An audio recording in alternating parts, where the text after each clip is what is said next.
This question says, a chemist carefully measures the amount of heat needed to raise the temperature of a 108 gram sample of C2H2Cl2 from minus 9.8 degrees C to 4.3 degrees C. The experiment shows that 1.68 times 10 to the 3 joules of heat are needed. What can the chemist report for the molar heat capacity of this compound? And then it says report your answer to 3 sig figs.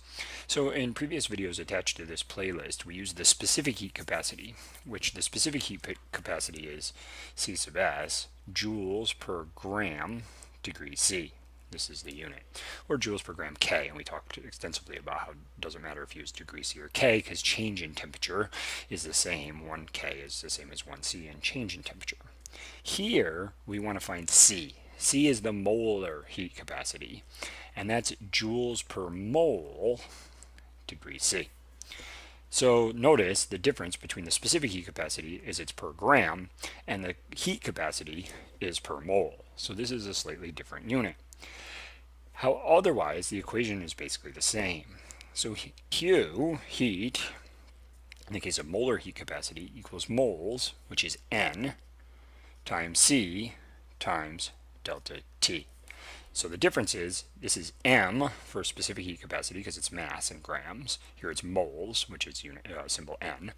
And instead of C sub s, it's C, and C is moles per mole instead of per gram. But that's basically the difference. It is a slightly more work to calculate this because we do have to figure out how many moles we have. We can't just plug in grams. So first, let's find delta T. Delta T equals TF minus TI. So in this case, our final temperature is 4.3 degrees C minus negative 9.8 degrees C. So our change in temperature in this case is 14.1 degrees C.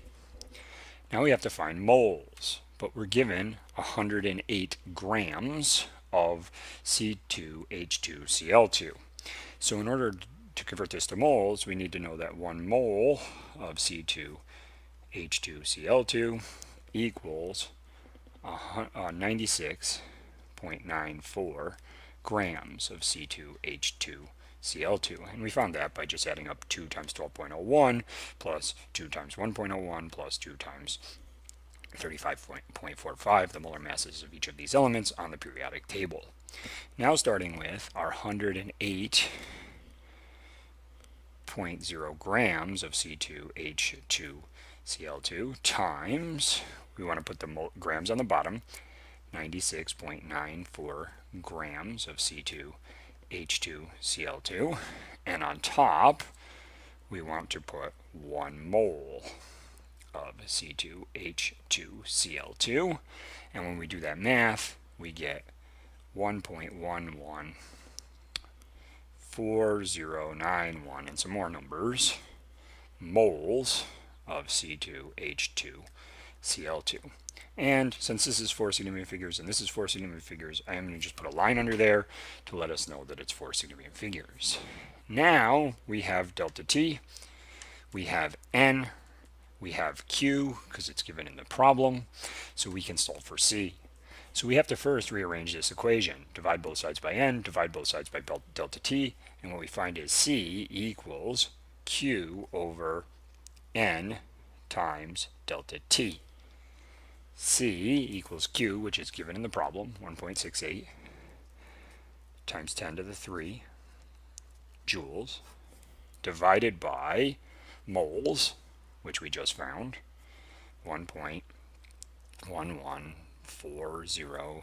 And again, I'm going to underline that, moles, times delta T, which is 14.1 degrees C.